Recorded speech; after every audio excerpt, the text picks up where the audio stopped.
აგროქიმიკოსებს ნიადაგისა და ხილის ანალიზების ასაღები თანამედროვე ხელსაწყოების გამოყენებისა და დანიშნულების შესახებ ტრენინგი უტარდებათ. ნიადაგის აგროქიმიური კვლევებისათვის აგროსერვის ცენტრს ახალი ტექნიკა გაეროსა და ევროკავშირის დაფინანსებით გადმოეცა.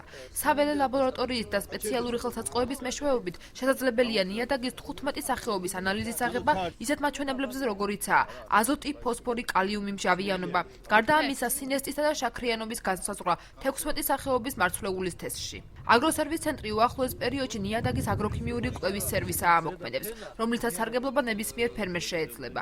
აგროქიმიკოსებს პრაქტიკული სამუშაოები ჩაქვის სანერგი მეურნეობაში უტარდებათ.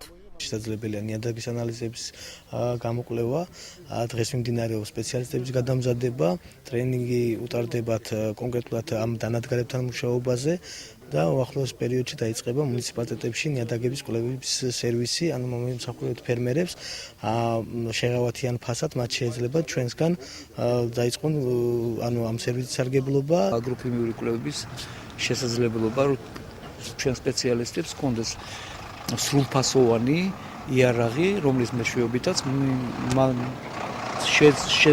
ისინი შეძლებენ ჩაატარონ ნიადაგის კვლევა, მცენარის კვლევა, წყალის კვლევა და გამოიტანონ შესაბამისი პროფესიონალური, ნორმალური დასკვნა და ამით გაუმჯობესონ ფერმერის მდგომარეობა. ანალიზის შემდგომ სწორად გამოვა კარგად იქნება მიღებული შედეგებიც. აისახება რა თქმა უნდა ანალიზის შედეგებში. ეხლა როგორ უნდა ავიღოთ ნიმუშის შესახებ სხვადასხვა საშუალებები არსებობს, მაგრამ ამ მინდვრის ლაბორატორიისათვის არის ეს სპეციალური ბურღი მისთვის, რომ მასში განისაზღვროს ფოსფორი, კალიუმი და ის საკვები ელემენტები, რაც მცენარეს სჭირდება.